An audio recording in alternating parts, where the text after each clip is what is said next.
Jacareí, no interior de São Paulo, né? Nós já estivemos lá, os irmãos homens também foram conosco ali. Normalmente a gente vai nessas de não só de Nazaré, de Jacareí, mas também estaremos acompanhando os trabalhos aí das outras Cristolândias, estar aí ajudando e abençoando aos irmãos, não só como nós já temos feito, mas cada vez mais estendendo esse trabalho aí também com os nossos irmãos promotores de missões, né? Estarmos auxiliando aí na internação de pessoas. Tem igrejas também que são fonte de triagem para que pessoas que querem se recuperar, sejam aí transformadas e possam conhecer Jesus, a verdade que liberta. Então, dia 29, você é meu convidado para estar ali na Cristolândia de Jacareí, ok?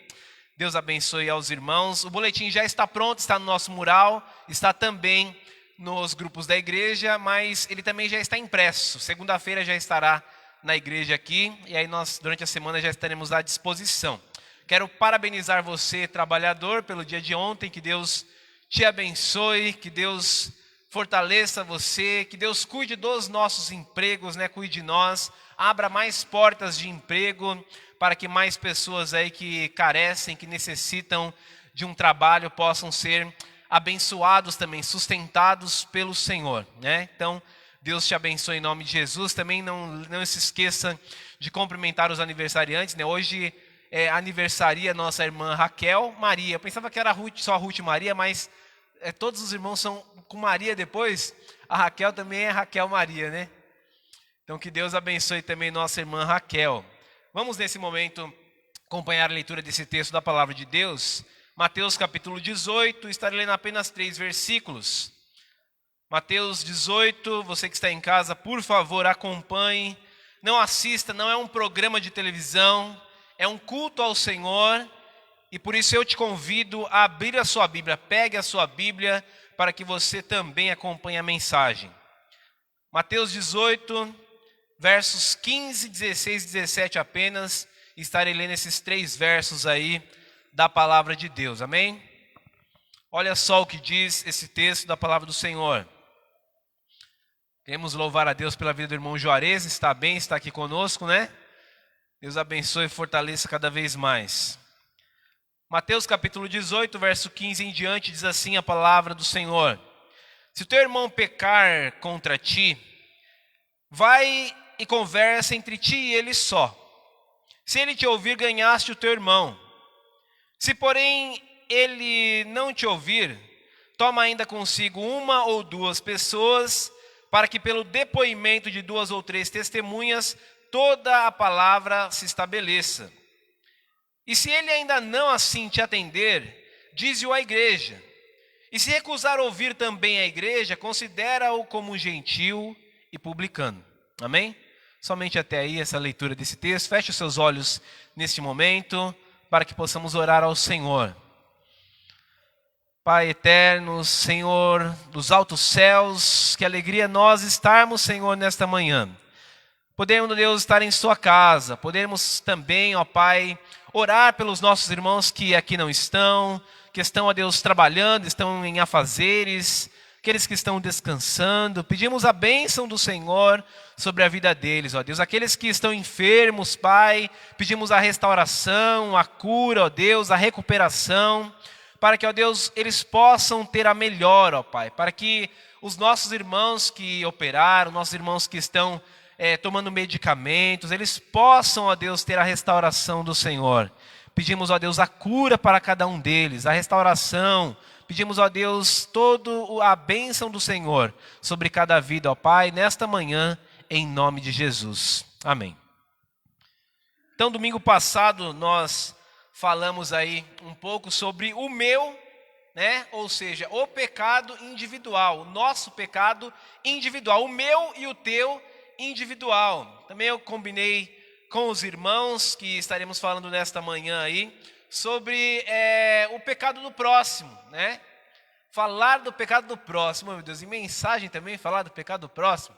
Já não basta o que se acontece individualmente, mas também há o pecado do próximo e a maneira em que eu lido com ele. Então, também além disso, já deixei esta proposta aos irmãos, que no domingo que vem estaria falando aí também sobre o pecado, né? Mas o pecado coletivo, o pecado que é cometido pela sociedade, pecado cometido por grupos de pessoas, né?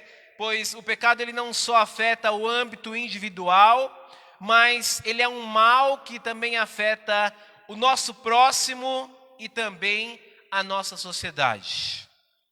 É um mal, segundo o autor do livro O Mal que Habita em Mim, o pecado é um mal irrefreável. Ele é um câncer que existe desde os primórdios da existência humana e ele afetará o ser humano até o dia do juízo final. Mas depois disso nós sabemos pela palavra de Deus que com certeza dias melhores virão, onde não estaremos onde existe pecado. Pois ali não haverá pecado, não haverá angústias, não haverá dor, todo o mal já terá sido destruído.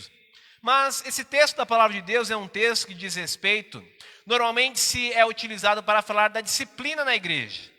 Ou seja, como é tratado o pecado do próximo, como é tratado o pecado do outro. Quero deixar até uma ressalva, eu não sei se normalmente a gente que vive aqui no Brasil, não sei se você já esteve em algum lugar de neve. Eu nunca estive em um lugar que tem neve. Já estive em lugares frios, mas ao ponto de neve não. Tem gente que tem esse sonho, né? Estar em um lugar, já gostaria de estar, Miguel, em um lugar de neve. Poder fazer como as crianças, o irmão Anderson gostaria, né? Estar em um lugar onde você pode montar um boneco de neve ali. A gente vê isso pela televisão, né? Andar na neve. De repente você não gosta de frio. De repente você prefere estar em um calor. Lugar aí que é um lugar muito mais quente. Mas as pessoas que têm a experiência de estar em um lugar de frio, fazer um boneco de neve, né? A gente monta ali, quem tem essa experiência, e um dia você for ter essa experiência, você monta ele como você quer. Você coloca ali apetrechos nele, de repente você coloca um nariz, você pode fazer pernas até para ter uma estrutura daquele boneco. Você vai montando ali da maneira em que você quer, um boneco de neve. Cada um de nós pode montar o boneco de neve que quiser. Colocar um chapéu nele, tirar o chapéu, colocar um nariz ou talvez deixar sem nariz, né? Você monta da forma em que você quer. Mas não é assim com o nosso próximo. O nosso próximo não é nosso boneco de neve. Ele não será montado da forma em que nós queremos. Ele não será, não terá ali as suas qualidades ou mesmo os seus defeitos. Ele não terá e não será da maneira em que nós individualmente queremos. Até porque nós também somos o próximo do outro, não é verdade?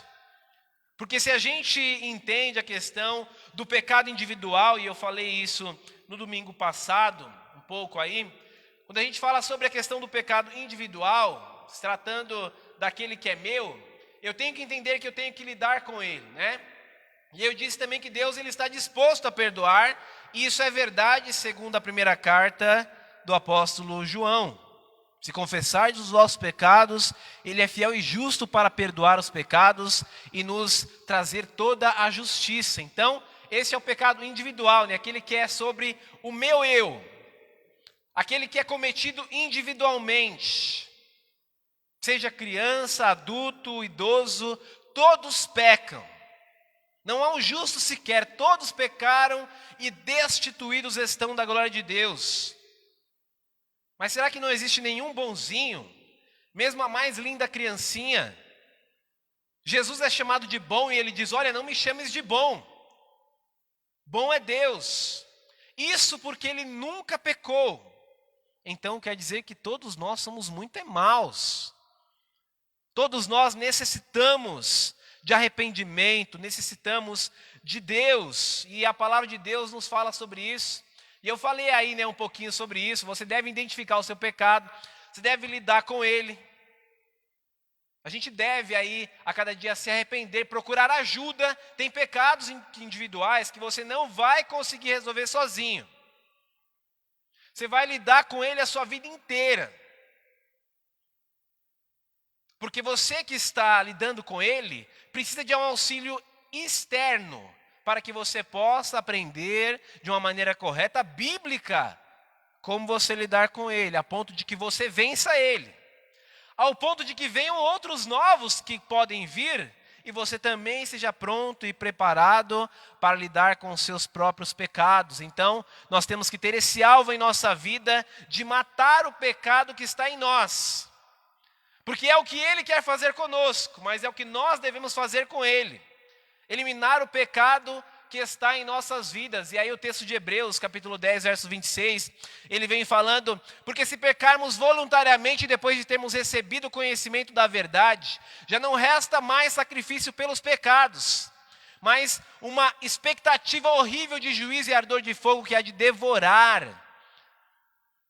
Olha só, se pecardes voluntariamente. Então isso deixa muito claro como eu e você temos que lidar com os nossos pecados.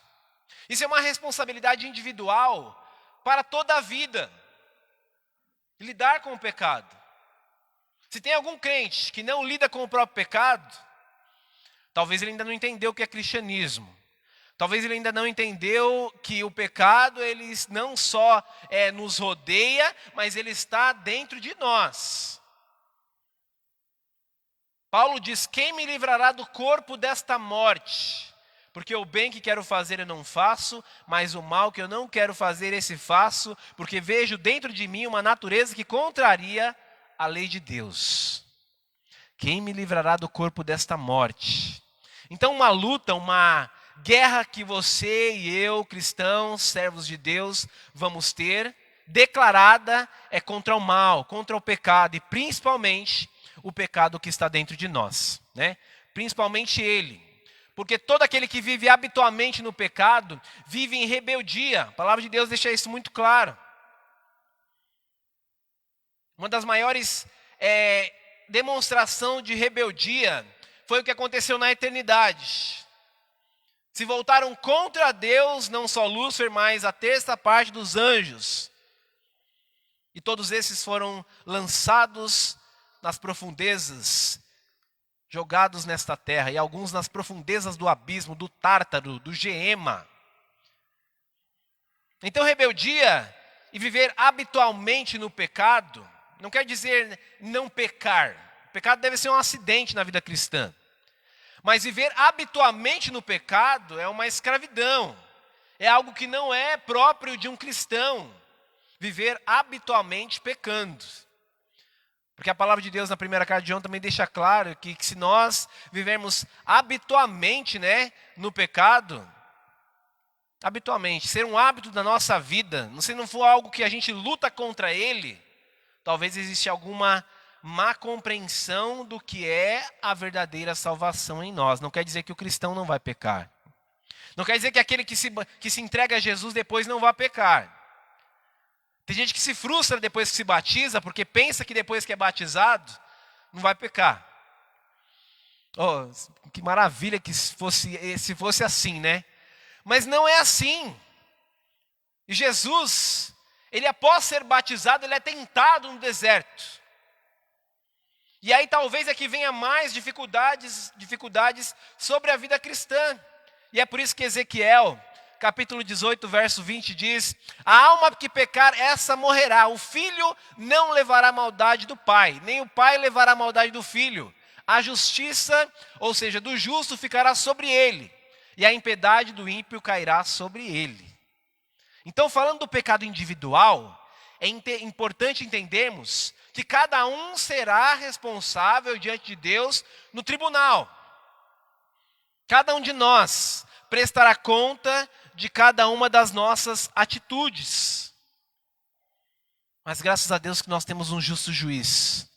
Nós temos alguém que derramou o seu sangue na cruz do Calvário por nós, para perdoar os nossos pecados. E é por isso que hoje a minha grande intenção é falar sobre o pecado do próximo, né?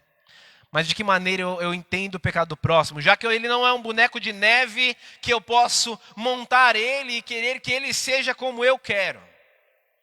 Senão a gente ia querer que todas as nossas pessoas, todos os nossos irmãos, todas as nossos parentes, amigos, familiares, que fossem santos, que fossem um lindo boneco de neve perfeito. Mas ele não deve ser montado de acordo com o que eu e você queremos, mas de acordo com o que a palavra de Deus quer. Até porque também nós somos próximos de alguém. Repita comigo, nós. Somos próximos de alguém. Porque se você também lida com o pecado do seu próximo, saiba que você também vai ter alguém que vai lidar com o seu. Saiba que você também é visto por alguém. Saiba que você também dá testemunho a pessoas. Então, ninguém está livre disso. Ninguém está livre. Mas a palavra de Deus, dizendo respeito ao pecado do outro, ela nos diz, antes de lidar com o pecado do outro, lembre-se, traga à memória, né? Pense nisso. Você também tem pecados. Também tem. Então, ao pensar, quando eu penso sobre o pecado do meu irmão, eu não posso deixar de saber que eu também tenho. Eu também tenho. Porque a gente olha para a pessoa e vê, de repente, pecados aparentes, ou pecados que não são aparentes, falhas, erros. Mas aquele que vê isso também tem. Também tem. Às vezes são diferentes, né? Tem quem diga que, dizem que todo homem só muda de endereço. Não, todo pecador só muda de endereço. São todos pecadores. Mas, hoje ele também, o que eu marquei o segundo ponto, hoje é ele. Amanhã pode ser você. Então hoje aquela pessoa, de repente é seu filho, de repente é seu marido, é sua esposa, é uma pessoa que você conhece, é o seu vizinho, de repente é o seu patrão. Hoje é ele, e você que vê, mas amanhã pode ser você. Então como que eu lido com o pecado do outro? Porque é uma questão muito deveras, muito importante para nós lidarmos. E é uma questão que não é a posteriori. É uma questão a priori, porque eu também tenho já um conhecimento sobre isso. Aquele que lida do pecado do outro, ele já é um especialista em pecado. Você vai lidar com o pecado do outro, mas você também peca. Então você já tem, a priori, um conhecimento do que é o pecado. De repente tem pecados que você nunca passou, glória a Deus por isso. E você viu pessoas que passaram. Mas a preparação da vida cristã deve ser um preparo para que, como o texto de Mateus capítulo 18 diz, nós possamos aí aprender a auxiliar as pessoas nas suas dificuldades. Qual deve ser o motivo se não ajudar, né? Então, olhe no espelho e veja como vão os seus pecados primeiro. Então, eu volto ver o pecado do próximo para o individual novamente. Por quê? Antes de eu ver o pecado dele, eu devo ver o meu. É o que o sacerdote, o sumo sacerdote escolhido, ou aquele que era escolhido, como por exemplo o pai de João Batista, Zacarias, escolhido entre eles para ir oferecer o sacrifício. Ele tinha que oferecer sacrifício pelo povo, né? Ou seja, por toda a nação, mas ele tinha que oferecer sacrifício por ele individualmente. Ele entrava no Santo dos Santos para oferecer sacrifício pelo povo, por ele. E na verdade ele entrava com o pé atrás, com a pulguinha atrás da orelha. Por quê? Ele entrava amarrado pelas pernas, para que se em algum momento todos aqueles sinos parassem de balançar, eles entenderam que ele morreu ali, por conta da santidade do Senhor. E aí eles não podiam, se fosse correr lá para pegar ele, ia morrer todo mundo. Então ele era puxado para fora. Então aquele que oferece o sacrifício, também oferece por si mesmo. Quando você ora pelo pecado do irmão, pela situação dele de dificuldade, você também deve e eu olharmos no espelho e entender que nós também somos pecadores. Isso nos ajuda muito melhor, muito mais, a maneira em que nós vamos lidar com o irmão, né? Entendendo que nós temos pecados, entendendo que amanhã pode ser nós, e entendendo que devemos olhar no espelho das nossas vidas. No espelho das nossas vidas e entender que nós também somos pecadores. O que eu não devo fazer com relação ao pecado do meu irmão? Tem algumas coisas que eu não devo fazer. Como também tem algumas coisas que eu devo e posso, segundo a palavra de Deus, daqui a pouco a gente vai ver alguns textos, que eu devo fazer. E talvez seja, com certeza, uma situação que nunca vai ter data de validade, pelo menos aqui na terra, né? No céu não teremos mais que lidar com isso. Glória a Deus. Mas aqui, com certeza, é algo que nós lidamos.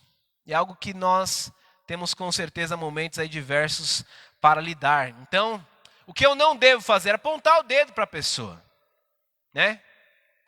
Nossa, mas o pecado daquela pessoa. Olha lá, tá vendo? Porque apontar o dedo, e quando aquele que aponta o dedo, não sei se você já ouviu essa, mas aquele que aponta o dedo para alguém, ele está com os outros apontado para si mesmo, né? Não é verdade? Aquele que ninguém aponta todos os dedos assim, né? Ele faz assim. Quem que faz assim para a pessoa? Quando vai falar você Miguel, você. Quando vai falar assim, ó, você está com os outros apontados para você. Né? Então, não tem como a gente... E é mais ainda, é 4 apontados para mim e 1 para o outro, né? Então, a gente está apontando mais para nós mesmos do que para o outro. Então, é importante que nós entendamos que não devemos apontar o dedo, falar, tá vendo lá, vou julgar lá a intenção daquela pessoa. O ato, a Bíblia própria já julga. Apontar já tem muito mais do que o acusador dos nossos irmãos. Mas a palavra do Senhor em Apocalipse diz, está derribado o acusador de nossos irmãos. Mas ai de vós que habitam sobre a terra, porque o diabo desceu a vós e tem grande ira, sabendo que pouco tempo lhe resta. Por isso ele vai e faz perseguição à mulher e aos filhos daquela mulher, ou seja, à igreja. Para que ele possa destruir a igreja. Domingo passado eu falei sobre edificarei a minha igreja, né? Que Jesus diz. E passar por lutas contra o mal, contra as astutas ciladas das trevas, a igreja passa. Mas o Senhor diz, edificarei a minha igreja, e as portas não prevalecerão. Nada prevalecerá contra a igreja. Então eu não devo apontar o dedo, eu não devo também fazer fofoca do outro. Porque a própria pessoa daquela que é falada normalmente é o último a saber. Esse texto diz, vai ao teu irmão. Não é o que diz no verso 15? Vai ao teu irmão. Ele não diz assim, vai no outro irmão para falar sobre aquele irmão. Fala isso? Não fala. Ele diz, vai ao teu irmão. E essa é uma das formas de disciplina que a Igreja Batista trabalha. Daqui a pouco eu vou colocar as 4 formas aí para a gente estar vendo. Mas temos que entender que vai ao teu irmão, se você viu que ele está em uma dificuldade, vai até ele. Ele é a melhor pessoa para que você possa falar e perguntar. Porque é ele mesmo, né? Ore por você, vai lá e fala com ele, irmão, você está com dificuldade, né? Reparei, eu passei naquele bar e vi o irmão fulano. Não fale para os outros irmãos. Fale com o irmão ou com o pastor. Porque quando você fala para os outros, você vai gerar, é mesmo, né? E aí vai começar um falar. A melhor coisa numa situação de fofoca é quando vim falar de você, eu falar para você da pessoa. Tá bom, peraí, vamos lá para falar com a pessoa? Posso ligar para a pessoa aqui? Você quebra a fofoca na hora. Então, para lidar com a questão do problema do pecado do meu irmão, eu não devo apontar o dedo, não devo fazer fofoca. Porque a fofoca parece que ela tem vida própria. Já reparou? Ela parece que anda sozinha. Então, quando cada um de nós consegue lidar com ela e se afastar dela, a gente com certeza vai ser agentes muito melhores no reino de Deus. 3 coisas dentro desse terceiro que eu marquei dentro desse pensamento, a questão de condenar, criticar e crucificar. Com 3 Cs também, né? Igual caneca, camisa e cofrinho. Opa, tinha esquecido. Obrigado, irmã. Acabou, graças a Deus não tem mais nenhum cofrinho. Caneca, camisa e cofrinho. Isso é para missões mundiais. Agora, para o pecado do outro, eu devo não condenar. Já existe o condenador segundo a Bíblia, que você vai ver o nome e o sentido da palavra. É o diabo, é Satanás. É o caluniador. Então eu não devo condenar, até porque ninguém nos colocou em lugar de juiz. Mas existe um juiz soberano que é Deus. Então não devo condenar, não devo criticar. O que mais a pessoa já sofre quando passa por situação de pecado, ainda mais pecados aparentes, é a questão de crítica. E crucificar. Até porque, vão cometer aquele pecado, vão apedrejar, vão descer pedrada. Não, o que Jesus fez? Quem de vós não tem pecado? Quem de vocês não tem pecado? Do mais velho para o menor, todos foram largando suas pedras e saindo. Eu também não te condeno. Vá e não peques mais. Não peques mais, é o que o Senhor diz para o pecador. Vai e não peques mais, você está absolvido. Jesus perdoava pecados. A gente tem dificuldade de perdoar. Essa semana eu emprestei um livro que o tema dele é O Poder e a Liberdade que há do Perdão, do John MacArthur. O poder e a liberdade que há no perdão. Tem pessoas que são doentes, pessoas que têm dificuldade porque elas não perdoam. Elas não perdoam as coisas que as pessoas falharam no passado, coisas que as pessoas falham hoje. Tem que aprender a perdoar. Então, condenar, criticar e crucificar, nós não devemos fazer. Mas não quer dizer que nós devemos ser omissos. Não quer dizer que a gente deve se isentar das dificuldades do nosso próximo, até porque a Bíblia incentiva que eu e você temos que ajudar os nossos irmãos. Temos que ajudar. Até porque crucificado já foi um só, levando o pecado de todos. Carregando sobre si todo o pecado de todos nós. Por que nós estamos falando isso? Porque é importante entendermos diante da palavra de Deus que nós devemos buscar o bem espiritual dos irmãos. O bem espiritual. E não o mal. Então todo o sentido de ajuda com o meu próximo, quando diz respeito ao pecado do outro, eu devo buscar um bem espiritual dele para o auxiliar. É lógico que ele precisa querer, não é verdade? Ele precisa querer. Se ele não quiser, a nossa parte a gente vai fazer, tem que fazer. Mas talvez uma atitude que tem acabado sido muito aceitável e tornando-se normal em muitos meios, está em pecado ali, abandona. Você afasta, deixa lá no pecado. E não é assim que deve acontecer. Não é assim que tem que acontecer. Devemos que entender que nós temos que saber lidar com o irmão e poder ajudar. Então, não condenar, criticar e crucificar. Mas, de que maneira que eu posso te ajudar? Tempo atrás eu li um livro sobre o profeta Gentileza. Não sei se você já ouviu falar. E ele buscava diversas maneiras de ajudar as pessoas. Como que eu posso ajudar? Como que eu posso te ajudar? A senhora está carregando um peso. Como que eu posso te ajudar? E hoje em dia nós não temos sido profeta Gentileza. As pessoas têm procurado, principalmente no mundo aí afora, isso não deve ser dentro da igreja. Como que eu posso te colocar mais no buraco? Agora, como que eu posso te ajudar? Será que eu posso fazer alguma coisa nisso para te ajudar? Será que eu posso agir com gentileza numa necessidade sua? Ser um ombro amigo, ser alguém que abraça.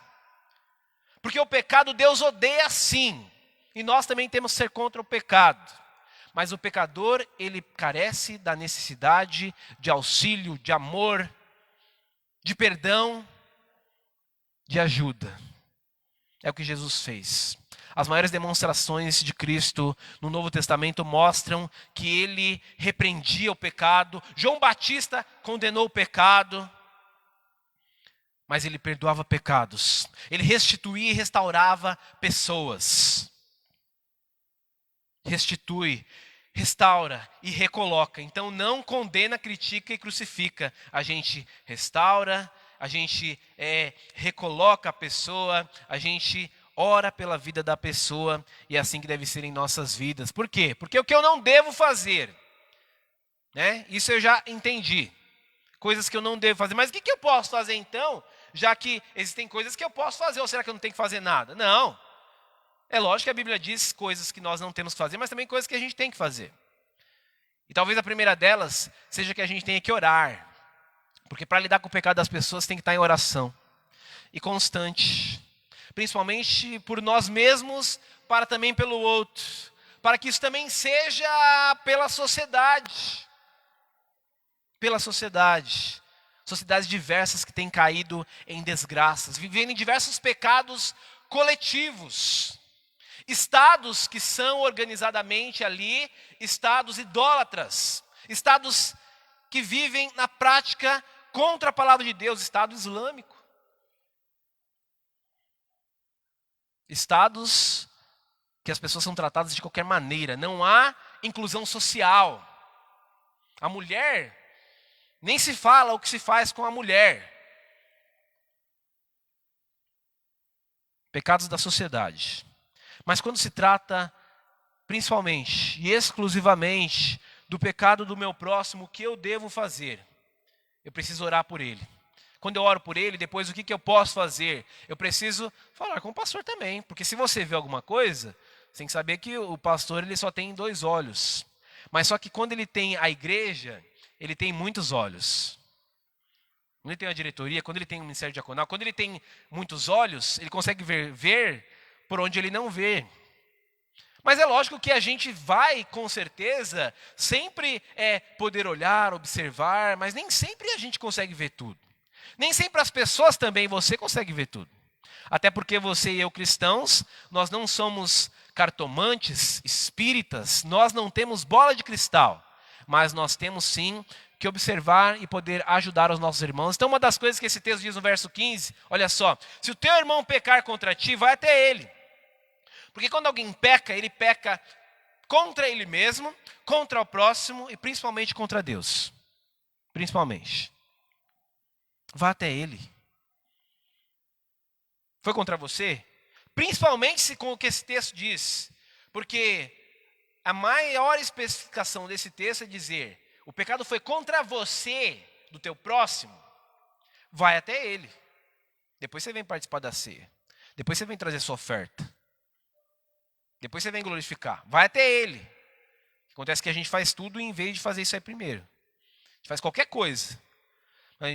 A Bíblia deixa muito... Para tudo que você vai primeiro fazer isso aqui.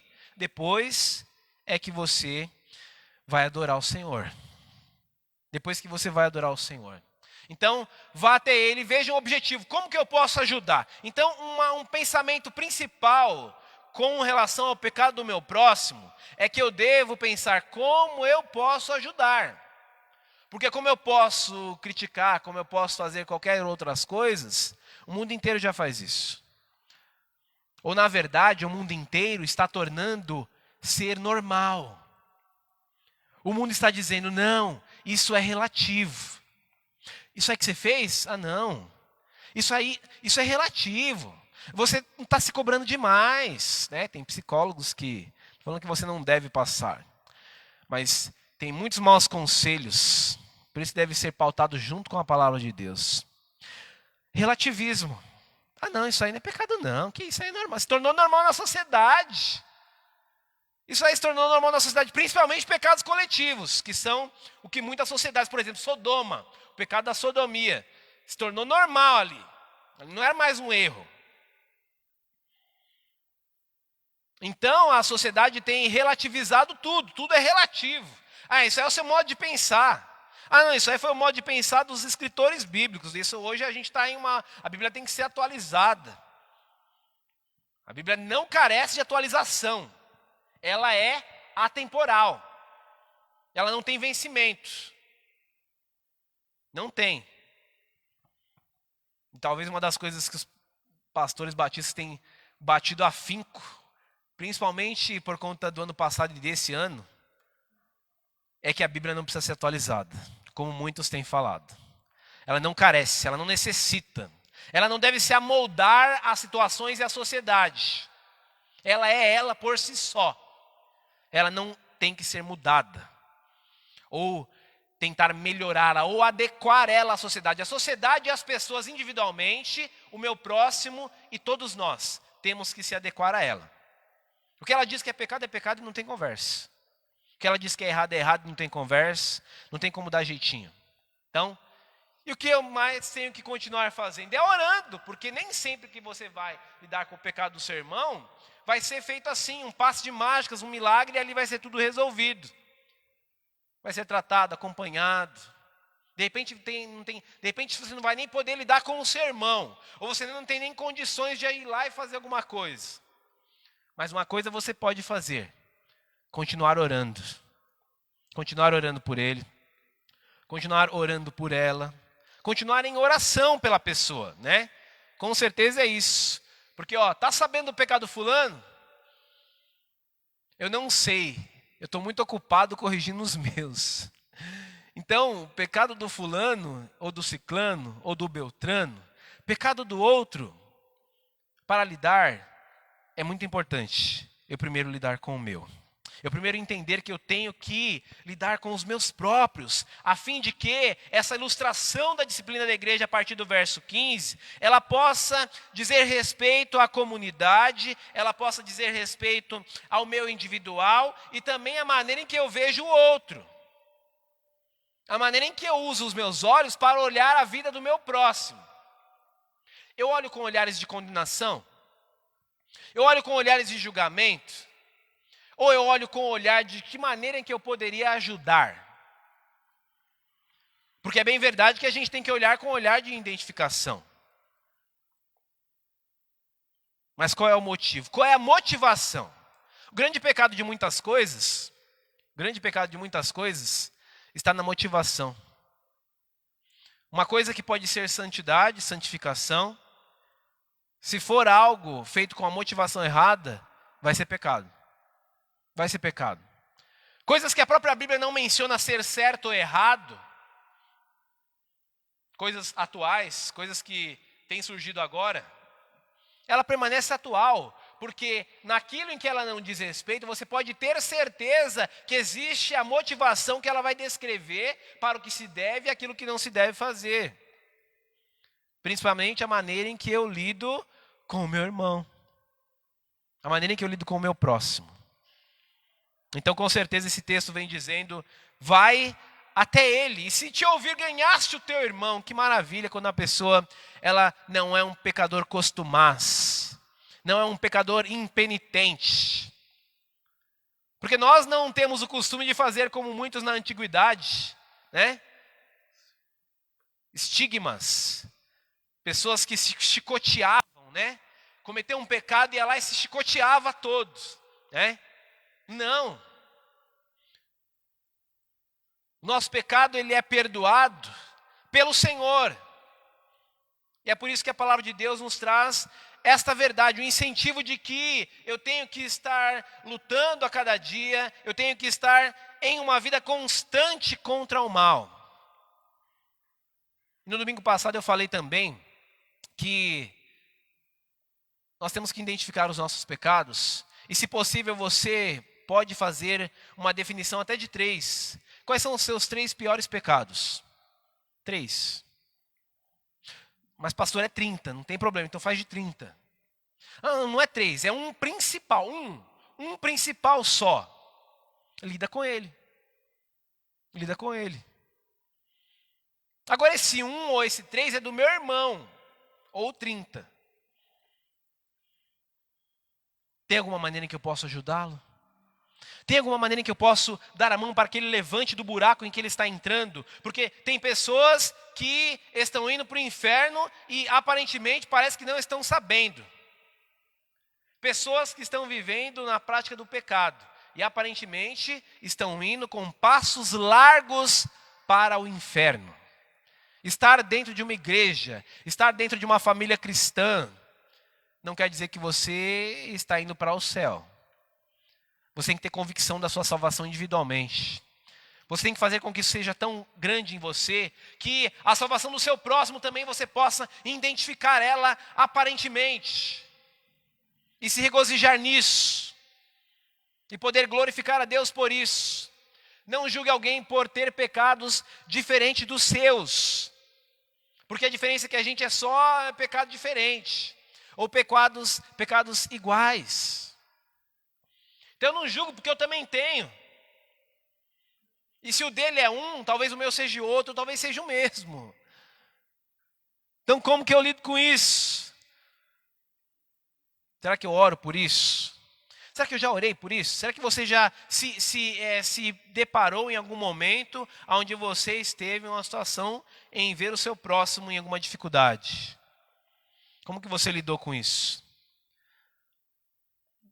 Eu vi num artigo cristão, e não é no Fofoca Gospel não, né? Porque esse aí, pelo amor de Deus. Mas eu vi num artigo cristão que diz que a maior fonte do afastamento de pessoas em igrejas é porque as outras pessoas não souberam lidar com seus pecados. E eu vou ir para a igreja? Eu não volto nunca mais. Não volto nunca mais. Já não chega que as pessoas já não chega a minha família aqui que já me aponta para mim. Já não chega as pessoas ali na minha rua. Eu vou ir para a igreja para quê? Para ser crucificado também como Cristo? A maior fonte de pessoas não quererem, e pessoas que estão tristes, pessoas que estão afastadas. Quer falar dos crentes sem igreja? Muitos crentes sem igreja, eles dizem, olha, eu sirvo Deus aqui em casa. Estão errados. Crente sem igreja, corta um dedo. Deixa ele fora do seu corpo para ver o que acontece. Ele apodrece, ele morre, ele fede. Entra em decomposição. Está fora do corpo. Não existe cristianismo sem igreja. Não existe. Mas se você for perguntar, a maior fonte de pessoas que não querem mais estar em igreja, que estavam no passado, é porque elas se frustraram por alguma coisa. Talvez elas sejam a principal culpa, com certeza. Mas uma coisa é certa, Jesus nunca fez nada que não as favorecesse. Jesus talvez diga assim, olha, o que eu fiz para você? O que eu fiz para você? Mesmo que o teu próximo fez algo contra você, não quer dizer que eu também fiz, porque eu te amo, eu te perdoo, eu te quero de volta. Esta é a maneira em que Jesus, eles mesmos ali, é lógico que, olha como que eles olhavam o pecado do próximo, né? Senhor, o Senhor vai ir comer na casa de um publicano? Ah, não pode ser. Não pode ser, né? Como que eles olharam, aliás? Ele come com pecadores e prostitutas e beberrões. E aí ele diz, eu vim para estes. Eu vim para eles. Não para aqueles hipócritas que acham que não tem erro e nem tem pecado. Aí ele vai e come na casa de Zaqueu. E ali houve salvação naquela casa, porque ele disse que hoje, Senhor, tudo aquilo que eu roubei das pessoas, eu restituo em dobro. Ele vai e ali houve mudança e salvação para aquela vida. Porque houve a maneira certa de lidar com o pecado. Às vezes a gente se afasta até de próprias pessoas da família. Ah, porque aquele lá, ele é assim, agora eu sou crente, né? Não quer dizer que você não deve estar com as pessoas. Independente de elas serem cristãs. Estar com as pessoas independente da condição que elas se encontram. Demonstrando que ama, demonstrando que você se importa, mas deixando muito claro que o pecado está errado e é errado. E nada vai mudar e vai deixar de ser errado, não. É assim que deve ser. É assim que deve acontecer. E principalmente, quem é você diante do pecado do seu irmão? Quem somos nós diante do pecado do outro? O que será que nós podemos fazer diante do pecado do meu próximo? Com certeza tem coisas que a gente pode fazer. E a palavra de Deus deixa muito claro, um texto que eu marquei aqui, ele diz assim: exortamo-vos também, irmãos, que admoesteis os insubmissos, que consoleis os desanimados, que ampareis os fracos, e que sejais longânimos para com todos. 1 Tessalonicenses 5:14. Console os desanimados. Sabe que a pessoa está lá, está caído, o seu próximo, ajuda. Está desanimado, consola. Está triste, seja uma fonte de alegria. Insubmissos, pecadores, ajude. Porque não dá para saber a dimensão de um estado espiritual, de um local chamado inferno. Mas pessoas estarão lá e pessoas precisam de ajuda para que não caminhem com passos largos para este lugar. Já não chega a ótica do mundo, a ótica da sociedade, aquilo que tudo vem fazendo para contra a pessoa e para que a pessoa esteja mais a cada dia presa no estado de pecado. O pecado ele acorrenta a pessoa. Ele cega. Ele deixa a pessoa sem conseguir ouvir espiritualmente. Deixa a pessoa sem visão, a pessoa perdida, como que nem um cego no tiroteio, não sabe para onde corre. Deixa a pessoa sem tato espiritual. E quer saber uma coisa? Uma grandes características de que uma pessoa está esfriando espiritualmente é o afastamento dela. É lógico que tem pessoas diversas que a gente sabe que as pessoas trabalham, pessoas têm muitas responsabilidades. Isso é outro caso. Mas, quer colocar um termômetro do cristão na minha e na sua vida? Eu oro. Quanto tempo que eu oro? Será que eu oro? Eu leio a palavra de Deus? Será que eu tenho algum momento na semana que eu paro para ler a palavra de Deus? Porque tempo a gente arruma para tudo. Para tudo. E tem coisa que leva muito mais tempo do que ler um versículo bíblico. Um só. É verdade ou não é? Agora, o que Adão e Eva fizeram quando eles pecaram? Eles se esconderam. Uma das características que eu poderia citar 7, não vou falar sobre isso hoje, pretendo falar sobre isso algum outro dia. Mas existem características de que, motivos de que a pessoa está esfriando espiritualmente, que é a maneira em que você pode identificar. E eu como pastor, uma característica do que a pessoa está esfriando espiritualmente. É lógico que tem pessoas que também não estão vindo na igreja, então não estar na igreja também é uma delas. Mas é lógico que também tem pessoas que não estão vindo ainda, por conta da pandemia, porque ainda não está muito bem e tal. É outro caso também, isso é outro caso. Mas eu preciso orar pelo meu irmão e tentar ajudá-lo. Deixar claro o que é claro e certo o que é certo, pois a palavra de Deus ela não muda. Que Deus nos abençoe e que Ele nos faça dia após dia compreender a sua palavra. Dia após dia poder entender quem sou eu diante do pecado do meu irmão. Quem sou eu? O que eu posso fazer? Eu vou ser fonte de ele subir degraus na fé? Ou eu vou ser fonte de ele regredir e descer mais e mais degraus na fé? Até porque a palavra de Deus me incentiva que eu devo chegar ao meu irmão com espírito de brandura. Você vai falar com alguém que está em pecado? Não é severamente. Não é com aspereza. A Bíblia deixa muito clara que é com amor, com cuidado, com zelo. Lembrando que amanhã pode ser eu. E Ele é quem vai ser usado por Deus para o meu levantar. Em amor. Deixando claro o que é claro e certo o que é certo. Porque a palavra de Deus não muda. Não muda jamais. Amém? Que Deus te abençoe. Pretendo continuar no domingo passado, por conta do tempo também, e hoje temos ceia do Senhor, mas que Deus te abençoe em nome de Jesus, que Ele faça eu e você podemos ser edificados diante da palavra de Deus, entendendo como lidar com o meu, como lidar com o teu e com os nossos. Amém? Deus te abençoe em nome de Jesus. Nós vamos nesse momento, quero chamar os irmãos da equipe de louvor.